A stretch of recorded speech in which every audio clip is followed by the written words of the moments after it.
got something brand new to play with today. Look at this. Welcome back to the shed. Something brand new to look at today. This shell here is made out of a marbled plastic, so it's not actually printed on the surface. It's actually like that. The whole plastic is made out of all these different colours, and it gives this kind of spacey or oceany vibe to it. So I'm going to do a build with it. I'm going to tell you all about it, and you can see what you think. So RetroModding.com sent me a message on Instagram a little while ago saying they had something they wanted to send me, and this is what arrived. It's a brand new shell that they've developed. You can see on the back there, if you can see it in the light, they've actually got their logo moulded into it as well.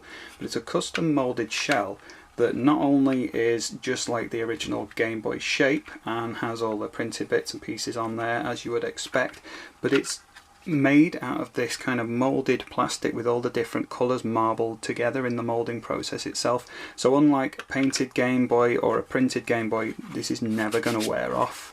It's a brand new idea from them, and they're giving it to me in advance with a few other modders to have a look at, and they're putting together like a promo competition for people to name this, and they're looking for people to be Team Ocean or Team Space. I think it's quite a spacey look to it, but we'll see how it looks once I've finished doing the build. So they very kindly sent me all the bits and pieces to make it, together with an IPS screen. I need to find a Game Boy to build it with. I've already done an IPS install video quite recently. I will link that build at the top here when I get around to editing the video. The shell has been pre-cut for installing it. So we've got a clear glass lens, we've got a 3D printed bracket to help me centre the IPS screen. So we've got the IPS screen kit like the one I used quite recently, so that's got the ribbon, it's got the screen, it's got all the other bits and pieces, and obviously the PCB for going in the front of the console, and the ribbon to connect to the main motherboard at the back. There's also this grey lens, so not sure if I'm going to use the clear one or the grey one, but we'll see what looks the best when we combine it with the other bits and pieces. And we've also got loads of different buttons. Let's tip all these out and have a look. Okay, so I've got like these clear buttons here and white, which might look really nice on here, and there's also a matching swirly buttons set to go with it, so I am sure we will have fun combining those with this shell. They've also sent me a carry case for when it's all finished. They've also sent me a couple of these switchable big 1/4 inch Pro Sound sockets, so I may try that out on a future build. I don't really like the idea of drilling and cutting bits out of this beautiful shell, so I think I'll keep it as is. When I install it, I think I'll do a Pro Sound on the internal headphone jack there, which is more like a noise reduction mod. So we'll do that on there. Also, we've got screws, we've got battery connectors, we've got everything we need apart from a Game Boy, which I'm going to have to find now. Okay, that looks like a contender. We need a speaker.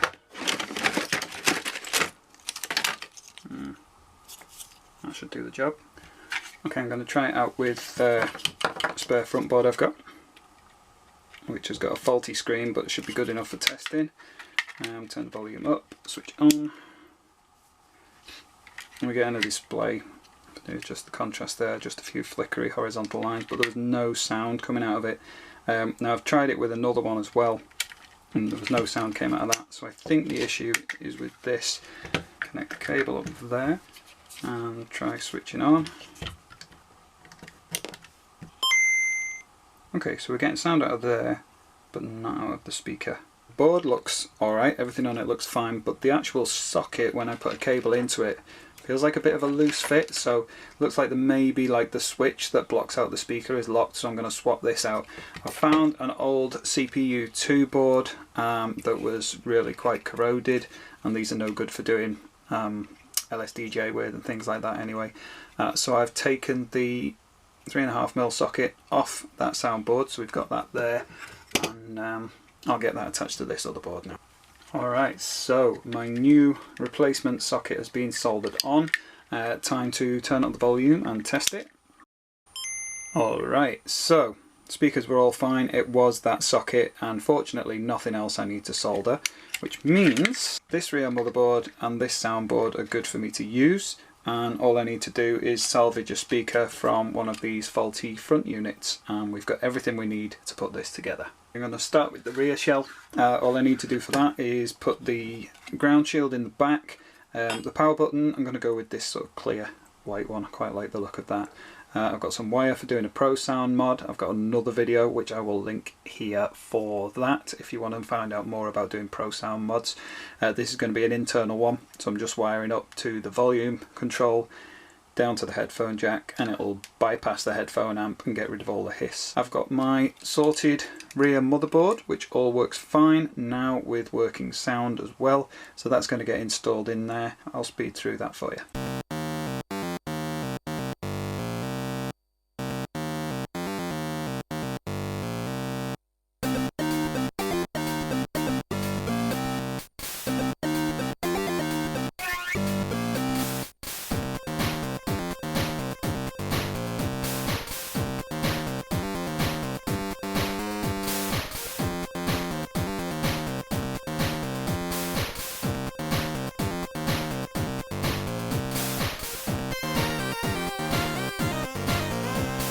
Okay, so that's the rear half largely done. Power switch is in place, ground shield is in behind the motherboard.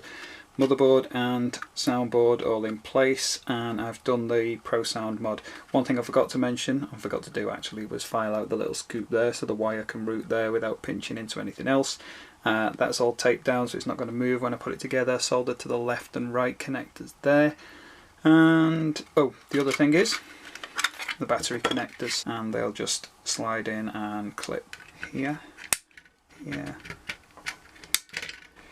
Not too difficult. So that's all done.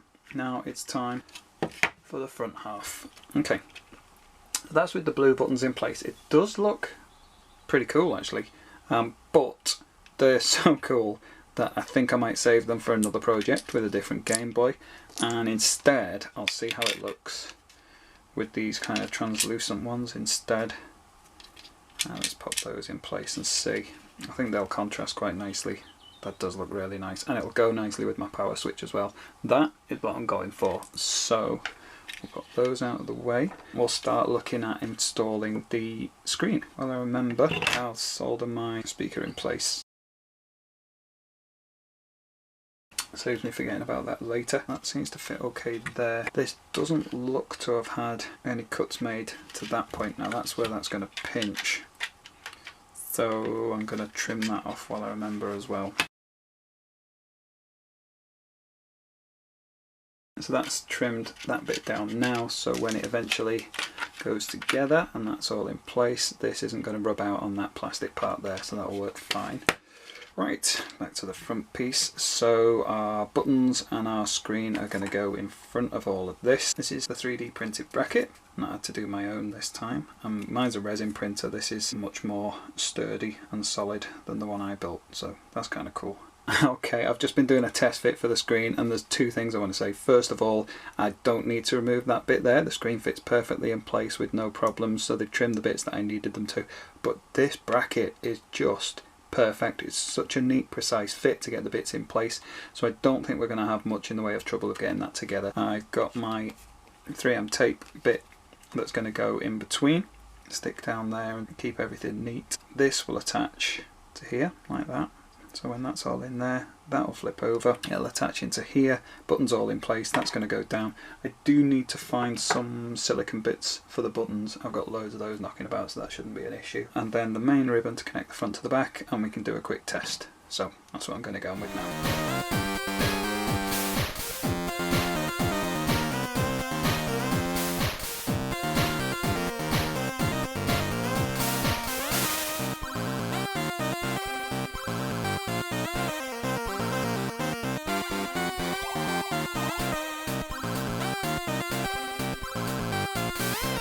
Okay, so that all went together fairly smoothly, apart from the usual issue, which is mainly me, of trying to attach the screen to the ribbon. There's a tiny little connector, and I really need to go for an eye test because I cannot see what I'm doing with that at all. But everything is together. I've put my obligatory fingerprint on the screen, which I'll have to clean up afterwards. Time to test.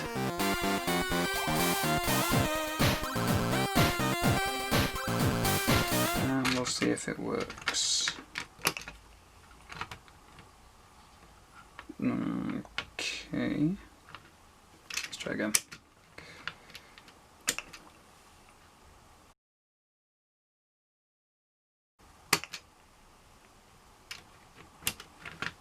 Right, could be my batteries before I get into a flap about anything else. I'll go and get some fresh batteries and see if that helps. Hey, okay, so just as well I didn't go taking everything apart, it was just the issue with the batteries, not enough power in them. So we can change our brightness, we can press and hold for, what was it, 5 seconds, and it swaps to the standard, and then we'll go back to the retro pixel display. Again, push it once and I can cycle. Oh no, that's on the brightness. Push once. I'll get the hang of this eventually. I think you need to like hold it for a second and then you can swap. What's going to go nicely with this? Oh, that purple's quite nice. Oh, and there's an inverted one. So this is a newer version than the last one I did, I think, because it's got more colour palettes. It's like an absolute ton of colours on it.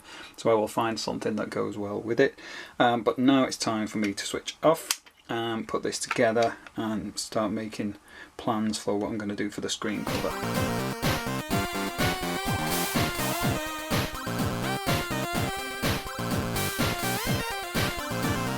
Test on that. Turn the sound up. That works nicely. Now, shall we go with the matching cover or the contrasting cover? Let's go with the contrasting one for now. Nice. Okay, so there we are, and it's a nice fit. It's beautifully centered by using that bracket there. So we'll just do the auto test. RAM test pass. Different patterns displaying. So as I said earlier, the shell was pre-cut, and that also involves the widening of this aperture here. So we press each button and we'll test those. A and B for next test. B to scroll. A to skip next test.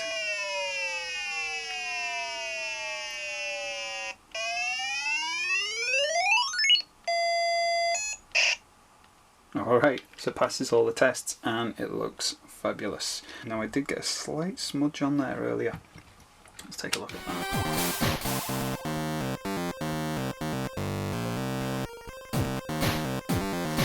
Right, let's see what's going to work best. So I've got the clear one,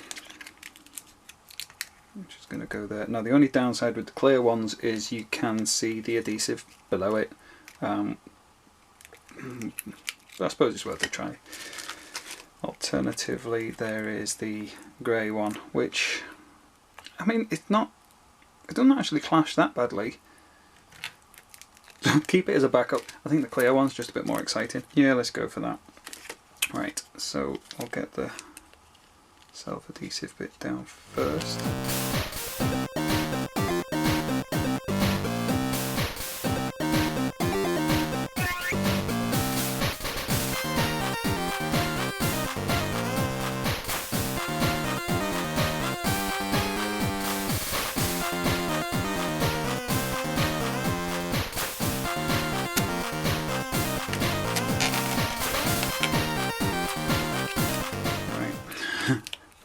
To plan B. That should have fitted.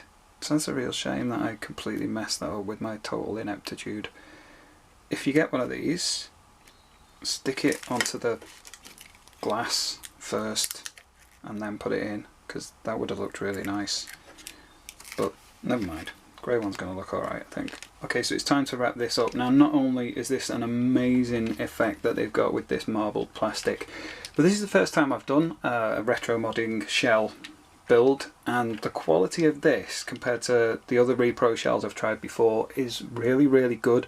When you're putting the screws in, it feels really solid in the screw post. It doesn't feel like you're going to just strip the thread straight away. One of the real giveaways is when you're screwing in the headphone port. Normally I have to open out the holes a little more for the screws to go all the way in, otherwise it wobbles. On this one it was rock solid. All the parts fitted together really smoothly. When I've screwed it together, there's no bulges around the edge. Everything's a really solid fit. This is a really high quality shell, and it's got this really cool marbled effect. With the grey lens, I'm quite happy with that. I think it looks quite good. The buttons I'm going to save for another job on another day. I think that should look pretty cool. And the funny playing screen, as with last time, is just incredible. I just think it looks fantastic. I love the pixel effect. I love the fact that you can change your colour palette just by scrolling across. I love that you can change it if you want to a kind of standard non-pixelated display as well. It's a really, really nice piece of kit. Thankfully we got the sound working. So yeah, on the whole, I love this. And last time I did one of these builds with one of those screens, it was for somebody else. So it's really cool to be able to build one for myself now. I'm looking forward to playing on this. Going to have to go with something really spacey, a little bit of Metroid 2, I think. There's been so many new things coming along for Game Boy mods in the last few years, which is so bizarre considering it's a console from 1989, but there you go. I've been doing Game Boy mods for quite a long time now, and there was a set amount of certain jobs that you could do, and then there's just more and more new things coming out, and it can get overwhelming sometimes. Something like this I think is pretty exciting. So I mentioned at the start of the video, this kit was very kindly sent to me by RetroModding.com. It's a new product from them, and the idea with this marbled plastic is that every single shell is completely unique. So the shell is so new that they haven't actually got a name for it yet, and they've launched a competition on their Instagram page, which is at RetroModding.com. They want people within the modding community to propose a name for it. From January 4th to 7th, we will publish a contest on Instagram to allow the community to choose the name of the new Game Boy shell. 2 themes will be proposed: space and ocean. Each participant has to follow the Instagram page, like the post, and choose their team by adding hashtag RMTeamOcean or hashtag RMTeamSpace in the comment section. They also have to suggest a name for the shell. In addition to that, they're going to be giving away 5 shells among all participants. So really, they've just passed that all on to me and asked me to help out. I think it's a really cool idea. It's an amazing looking shell, and I really enjoyed putting that build together. So I've not been paid for this, but I was really lucky that they sent it out. They didn't tell me that was what I was having to do. They didn't ask me beforehand. They just sent it, said build it, enjoy it, and if you would like to help out, then could you help promote the competition. So I think it's a cool idea, and I'll be pushing that on my Instagram page. I've waited until 4th of January for posting this video because of course it's a new launch, it's a surprise. So hopefully you like the look of it. Let me know what you think. Good luck to everyone at RetroModding.com with the launch of this fabulous shell, and I'll look forward to seeing what builds other people do and see if other people manage to do it without messing up the lens. We shall see. So cheers, I'll see you next time. If you like this, subscribe for more. Have a look at some of my other videos. Otherwise, if you didn't like it, don't mind, leave a comment, let me know what I can improve, and I will keep striving to get better. In the meantime, I'm off to play some games on my new Game Boy, and I will see you in the next video. Bye.